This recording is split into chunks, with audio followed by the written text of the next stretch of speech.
আসন্ন লোকসভা নির্বাচনে কংগ্রেস, সিপিএম এবং আইএসএফ এই তিনটি দলের সংখ্যালঘু জেলাগুলিতে কিন্তু একটা দাপট স্পষ্ট দেখা যেতে পারে।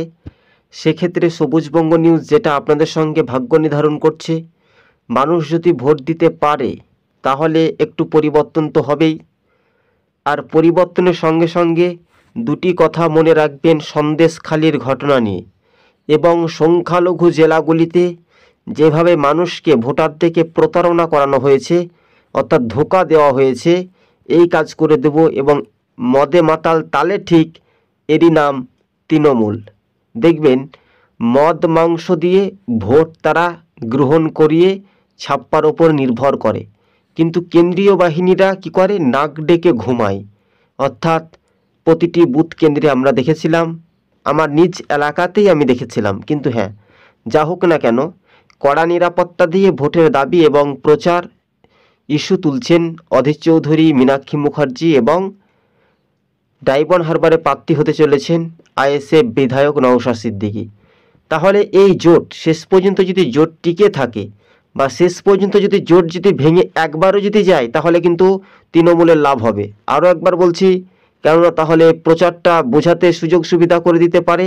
তাহলে জোট করলেই, ঘর সংসার করলেই একেবারে প্রথম থেকে শেষ পর্যন্ত তৃণমূলকে বিদায় পর্যন্ত দেখে ছাড়তে হবে, নইলে না করলেই আরও বেটার বা ভালো হতে পারে। কিন্তু আমাদের যে ধারণা বা আমরা যে নিউজ পোর্টালের মাধ্যমে দর্শক বন্ধুদেরকে যে বার্তা দিতে চলেছি সেটা খুব গুরুত্বপূর্ণ। আপনারা আমাদের এই ইউটিউব চ্যানেলের সঙ্গে নতুন দর্শক হয়ে থাকবেন অবশ্যই, কেননা রাজনৈতিক সমীকরণ যখন দেখবেন ভাঙড়ে যেভাবে উত্তপ্ত পরিস্থিতি হয়, সে ভাঙড়ের আরাবুল গ্রেপ্তার হয়েছে জানেন তো। এবার এই আরাবুলের মতো কত তৃণমূলের আরাবুল গ্রেপ্তার হবে, শুধু দেখবেন জাতীয় নির্বাচন কমিশনকে আপনারা স্বাগত বা সাধুবাদ জানাবেন। শুধু এটাই তাই নয়, রাজ্য রাজনীতির মধ্য দিয়ে এমনকি বিরোধীদেরকে মিথ্যা মামলা দেওয়ার একটা চেষ্টা করবে, যাতে কোনো রকমের অপ্রীতিকর ঘটনা না ঘটে। এবং কিছুদিন আগে পূর্বে আমরা দেখেছিলাম যে জাতীয় নির্বাচন কমিশন বলেছিল যে আধার কার্ড কিংবা ভোটার কার্ড দেখে, আধার কার্ড দেখে অর্থাৎ টিপ অর্থাৎ আধার লিঙ্কের সঙ্গে কীভাবে ভোটটা দেওয়া হয় সেটার ব্যবস্থা কিন্তু জাতীয় নির্বাচন কমিশন করতে চলেছেন। তাহলে তৃণমূলের তো রাতের ঘুম ভেঙে যেতে পারে, তৃণমূল তো ভোটে তাহলে আরও পরাজিত হবে। হ্যাঁ, এবার একটা মজার বিষয় রয়েছে, সেই মজার বিষয়টা আপনারা খুব ভালো করে শুনে রাখবেন। কি মজার বিষয়? তৃণমূল যখন ভোটে হেরে যাবে তখন দেখবেন ওই পার্টি অফিস বলুন, ঝাড়ু দিয়া লোকই থাকবে না। এখন টাকা রয়েছে, পঞ্চায়েত ভোটে 2018-তে বিনা প্রতিদ্বন্দ্বিতা জিতেছে, 5 কোটি কোটি টাকা মারায় জয় হয়।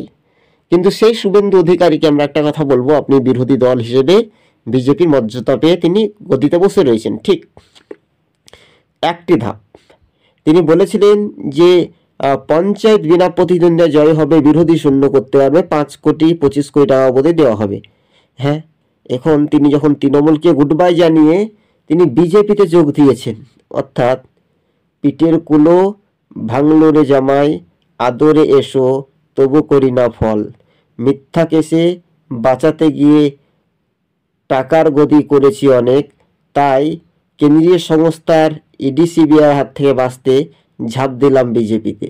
এটাই স্বাভাবিক। তাই এই কবিটা ছন্দবদ্ধবেশে করেছি গো ভুল, এই ভুল যদি 24-এর মোদিবাবু ক্ষমতায় না আসে তো আবার খাবো পাল্টিয়ে হে সুপ, এটাই এখন দেখার বিষয়। তো আবার তিনি দল বদল করবেন। যা হোক, আমরা দ্বিধারিত সময় কিন্তু যাচ্ছি না।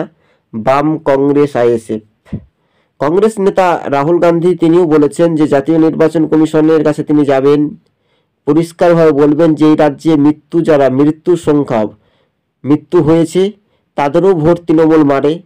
অর্থাৎ একটা বুথে 400 ভোট রয়েছে, তৃণমূল 600 করে, 200 বেশি করে। অর্থাৎ কি করে ভোট গণনার সময় প্রিসাইডিং অফিসারদেরকে ধুলো বালি দিয়ে হ্যান ত্যান আলতু ফালতু টাকার বিনিময়ে করানো হয়। এবার তৃণমূল দলটা বুঝতে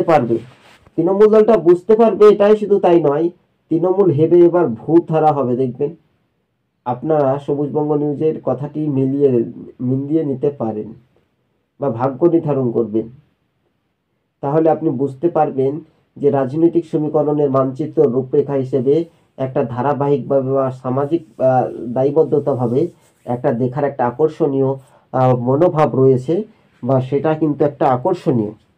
কিন্তু এবার আইএসএফ বাম কংগ্রেস একটা বড় চমক দেখাতে চলেছে, বড় চমক বা বড় মেন ফ্যাক্টর হওয়ার সম্ভাবনা বেশি। কিন্তু এবার শাসক দল তৃণমূল কিন্তু অনেকটাই পিছিয়ে থাকার সম্ভাবনা বেশি, যা সবুজবঙ্গ নিউজ আপনাদের সঙ্গে প্রতিবেদনটি আমরা তুলে ধরছি। বাস্তবের সঙ্গে রূপরেখা মানচিত্রগুলো একটি ধারাবাহিক বা স্বাভাবিকভাবে দেখা যখন যায়, তখন রাজনৈতিক সমীকরণের মানচিত্রগুলো একটা প্রশ্ন তো থাকছেই, বাকি শাসক দল তৃণমূল আরও একটা অনেকটাই তারা পিছিয়ে থাকার সম্ভাবনা বেশি। হ্যাঁ, এবার রাজনৈতিক সমীকরণের মানচিত্রগুলো একটা ধারাবাহিকভাবে স্বাভাবিকভাবে দেখার একটা বিষয় রয়েছে। কিন্তু তৃণমূল যেভাবে মানুষের সঙ্গে প্রতারণা করলো, টাকার বিনিময় বা বিভিন্ন ইস্যুটা দুর্নীতির সঙ্গে জড়িত, সেটার কিন্তু মাসুল কিন্তু তৃণমূলকে পেতে হচ্ছে, এমনটাই খবরের আপডেট যা সবুজবঙ্গ নিউজ তুলে ধরছে। আর এই চ্যানেলের সঙ্গে নতুন দর্শক হয়ে থাকলে চ্যানেলটিকে অবশ্যই সাবস্ক্রাইব করে সঙ্গে থাকবেন। এবার খেলা জমবে, আসল খেলা জমতে চলেছে। এই আসল খেলা জমতে পারে, শাসক দল কিন্তু তৃণমূল অনেকটাই ভয় পাওয়ার মুখে। যদি কিনা তারা ভোটে হেরে যায়, ছাপ্পা এবং চুরি করে তো ভোটে জিতে, কিন্তু ISF CPM Congress CPM ISF একটা বড় চমক দেখাতে পারে, মেন ফ্যাক্টর হওয়ার সম্ভাবনা বেশি। কিন্তু সংখ্যালঘু জেলাগুলির নাম বলছি: মুর্শিদাবাদ, মালদা, উত্তর দিনাজপুর, দক্ষিণ দিনাজপুর, বালুরঘাট, 2 চব্বিশ পরগনা জেলা। যেমন উদাহরণ দিচ্ছি সিম্পল, রাজনৈতিক মহলে যখন শাসক দলের দুর্নীতি ফাঁস হচ্ছে, সন্দেশখালির ঘটনা নিয়ে কিন্তু বিরোধীরা কিন্তু চুপ করে নেই, শাসক দলকে তীব্র কটাক্ষ করছেন। এবার বাস্তবে সেই খেলাগুলো মিলে যাওয়ার সম্ভাবনা বেশি। কিন্তু বাম কংগ্রেসের যে মহাজোট, সেটা কিন্তু তারা আসন ভালোই একটা ম্যাজিক দেখাতে পারে লোকসভা ভোটে 2024-এ। কিন্তু ভোট হতে আর মাত্র বেশি দিন হাতে সময় নেই, খুবই কম। তাই এবার খুবই কম থাকার কারণে কিন্তু তারা একটা বড় মাপের একটা বিশেষ অংশীদার হিসেবে আইএসএফ সংখ্যালঘু জেলাগুলিতে বা কংগ্রেস সিপিআইএম মহাজোটের একটা আসন সমঝোতা নিয়েও কিন্তু একটা আলাপ আলোচনা চলছে, যদি কিনা তাদের জোট মানামানি হয়। আর না হলে শেষ পর্যন্ত তো আমরা ধরে নিয়েছি একলা চলে রাখ দিতে পারে, এমনটাইও সূত্রের খবর চলছে। তবে হ্যাঁ, জোট করলে তাড়াতাড়ি জোট করুন, আর না করলে মানুষের সঙ্গে এই বার্তাটা যাতে পৌঁছে যেতে না যায়।